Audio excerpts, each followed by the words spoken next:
All right, still staying on the domestic scene. Second round matches begin. 19 matches have been played in the Glow Premier League. That's talking about the Nigeria Professional Football League. 19 matches have been played. We've reached halfway. So now we start with week 20. So that's it. Piece of news for you. Second round of matches begin, and it begins this weekend. Okay, let's take a look at week 20 matches. Interesting matches for you. Allow Cecilia to talk about what I feel is the pick of the pack. Well, El Academy takes on Shooting Stars, that's 3SC. Wiki Tourist takes on Heartland. Dolphins take on Nasarawa United. Giwa FC takes on Kwara United. Ifeanyi Uba, the Beautiful Bride, taking on Abia United. These are some of the matches on week 20. Okay, some other matches there on your screen. Sharks take on Warri Wolves. Taraba take on Sunshine. This one, Viewers Delight. Enyimba taking on Rangers. Bayelsa taking on Aqua United. And Pillars taking on Lobby Stars. We really don't have much time, Cecilia, but definitely I know you want to talk about Enyimba and Rangers. Rangers. Just before the league actually went on break, the game between Rangers and Enyimba ended 2-1 in favor of Enyimba, who went to Enugu to pick up all points. Now Rangers will have to do the opposite, going to Enyimba, see how they can pick that point, going to Aba, see how they can pick that point. That's a difficult place to go. Definitely. I don't actually see Enyimba losing this game. I don't see it. And if you check the teams that have actually picked the numbers of points away from home this season, it's all been Enyimba. So for Rangers, at the form team, that is it. The team going into this game to beat a second on the log. So I think Enyimba will definitely take this one. And that first game produced 2 penalties, so you don't know what's going to happen at this one. This is going to be a close, the drama, very, very close encounter. But Enyimba will definitely edge Rangers. That I'm sure of, except something happened. But for me, I think Enyimba will win this one because they wouldn't want to be so far from Sunshine Stars. And of course, with Warri Wolves actually breathing down on their neck, and Warri Wolves, of course, have a chance to actually lose a point. They're going to Sharks. Sharks, they want to bounce back. They don't like that position they're currently in, and they haven't been able to move from the bottom of the table, being fourth from table right from the talking about bottom 4. They actually bottom for their topping, so to speak. So they wouldn't want to drop down again. They'll take advantage of the fact that they're playing at home, and of course, Enyimba wouldn't want to lose a point, and of course, allow Warri Wolves to actually go over them and all that, being that they're just 12 points behind. It's interesting to see how Sharks and Warri Wolves will pan out. Both teams in position that Warri Wolves want to go up.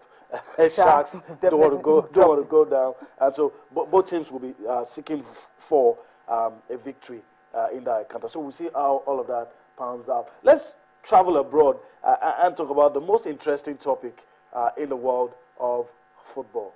Who succeeds Sepp Blatter? That's the most interesting topic, and we're going to continue talking about this till we get a new president. But the news is that Brazil legend Zico has been endorsed by the Brazil Football Federation, and this makes it interesting. The 16-year-old comes up against Platini. They've played against each other several times on the pitch. As a little boy, I remember the 1986 World Cup, Brazil-France quarterfinal. Zico came on, lost a penalty in regulation time. Then later, when it was penalty kicks, scored his own. Socrates missed his own, so France won. So, but it's interesting. We've always known that Zico was always going. But we never, some of us didn't think that, in South America, in CONMEBOL, not even in Brazil, that it will get support. You know why it's getting the support? If you check most of the former FIFA executives from the South American region, CONCACAF, they are kind of tainted, as in most of them have been involved in one corruption scandal or another. So if Brazilian FA actually want someone from their own side, this is definitely the man. Because if you look at his playing career, to support you from CONMEBOL and CONCACAF, 15 senior officials, some of them not in FIFA right now, had been in FIFA, but 15 currently facing corruption cases, charges. So, I mean, there's definitely going to be new blood. Have to be clean. So that's the reason. Why don't see Zico actually going against, my mind tells me Platini is going to get it. Because if you check why Platini, when people were asking Platini, how come you're not contesting for FIFA presidency? That's when Sepp Blatter was there. So Sepp the Blatter time is not right. The time is not right for him, and of course, he wouldn't want to contest against Blatter. Now, Blatter is gone. He might just be the anointed one coming from Sepp Blatter, and of course, he's having the support of all the European bodies. So for Zico, fine, he might be having the support of the... Since you talk about Platini, okay. Let's quickly throw this in. The impression we got on Monday and Tuesday was that Platini had the support of, 5 confederations. But now, with this happening with Zico, that tells us that CONMEBOL probably might not be supporting him. But that's speculation.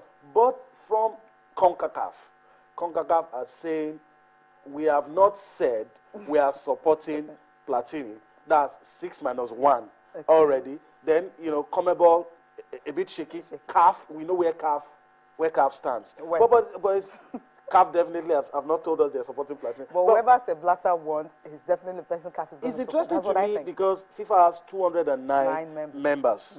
35 will come from CONMEBOL that we just, CONCACAF that we just talked about, that have said we are not saying we are supporting him, about 52, 53 from CAF. When all these numbers begin to add up, how strong do you think the opposition will be against Platini? If all the European bodies decided to support Michel Platini, you definitely have an upper hand. And AFC, obviously, the last time they said they were not supporting Prince Ali, but right now we'll get to find out if they're also going to support Michel Platini. But for CAF, I think if all European bodies support Platini and CAF won't support him and maybe Asian Confederation won't support him, he might not get that vote he needed to win. But if he's able to get all the support from Europe and maybe 1 or 2 members from CAF and of course from CONCACAF and CONMEBOL, I think he should be able to get it. But for me, I think the person, it's just Michel Platini, because if you check his records, his history, he's been in FIFA for a very long time. He knows how to play the politics. Someone that decided to say, I'm not going to contest until the time is actually right. So for him, he feels he's right. And having the support of the European bodies, I think that's also an edge he's going to be having. And he's a very good friend of Blatter. He criticized him when he refused to actually step down another, when he won the other elections and everything. But I think Michel Platini would just be the man. Let me bring to you a dissenting voice.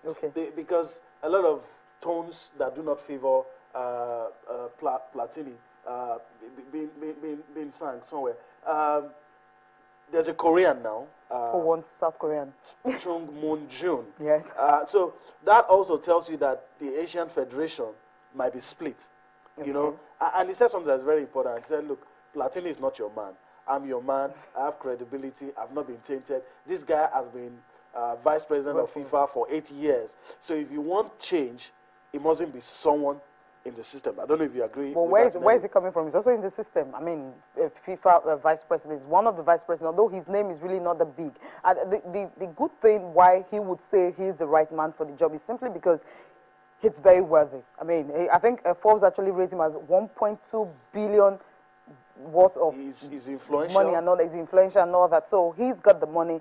He's got everything he needs. He may not necessarily need FIFA money, because he already had the money and it's not be tainted. That's the advantage for him. But another question is, how much support is he going to get? And if he's talking about the fact that Michel Platini is not the man for the presidency, he's the man. Because if you really want to look at the whole FIFA circle and all that, if you're looking for someone who would definitely want to change, then the person wouldn't have to be in FIFA in the last 20 or 30 years, because all of them definitely some way, one way or the other, they've been part of the corruption scandal. Okay, all right. So we'll just leave it. Like I said, most interesting topic, most talked about issue in the world of football. All right, let's quickly move on and talk about the curtain raiser for the English Premier League season, the FA Community Shield coming up this Sunday. It's going to be interesting. War of words currently going on between Arsenal manager Arsene Wenger and his Chelsea counterpart Jose Mourinho. That's it on your screen. Venue is Wembley Stadium in London. Date August the 2nd. Time 4 p.m. How seriously do you think both teams will take this? Definitely very seriously. It's not a trophy. Whenever it doesn't matter, there's always this bragging right. You're talking about, London clubs playing against each other. That also is there. And you're talking about the fact that Arsenal just won the Emirates Cup the 4th time, and they haven't done it since 2010. So that's definitely a boost. And you're talking about the fact that Arsenal definitely right now on fire. So if they really want to start the bragging rights right now, this is the best way to start. And for Jose Mourinho, he has been saying some of his players are injured. I have Diego Costa and some other players talking about injury. Already putting an excuse in the bag. That is it. But I think that's just a gimmick. That's the normal Jose Mourinho. Jose Mourinho will definitely want to feed his strongest players. And for this game, it's going to be very dicey. I think Chelsea will definitely win the game, but it's going to be very, very close. But for Arsenal, I mean, if you really want to start a season well, your best bet is see how you can claim that is it. And of course, for you to be able to beat Chelsea and start your season, that confidence that it's going to give you will definitely even help to win the title. So Arsenal definitely need this game. They definitely need it. Maybe this will be the first time Arsenal will beat Jose Mourinho team, but we'll wait to see. Quickly, as we wrap things up, we talked about the IOC making a decision today. Earlier, I was mixing things up, talking about Special Olympics, calling it the winter. It's the summer edition, so I had to quickly make that clarification. But we're talking about the Winter Olympics now, 2022. Decision to be made today is down to Almaty and Beijing, and so you're not going to be there. I'm not going to be there, but I mean, looking at the bids presented by both nations, I mean, what do you think the IOC members? It's going to be a tricky choice. Definitely. Really, it's going to be very tricky, but I don't know. One will win, one will lose. Definitely. And if you check what's been going on so far, they've been talking about both of them violating human rights, you know, and of course, Almaty, Kazakhstan, that said they actually want to improve on that. And the venues, what they presented so far, the venues of each of the events where it's going to be taking place is kind of close compared to China. China wants to manufacture snow, but Almaty, of course, Kazakhstan, they already have it. Available. So I think, for me, I think Almaty should just take this one. Okay. That CC says it might be the city of Almaty in Kazakhstan because they have the snow. Okay, that's how we wrap things up on the show today. Join us again next week when Sports This Morning comes your way. Till then, bye-bye now.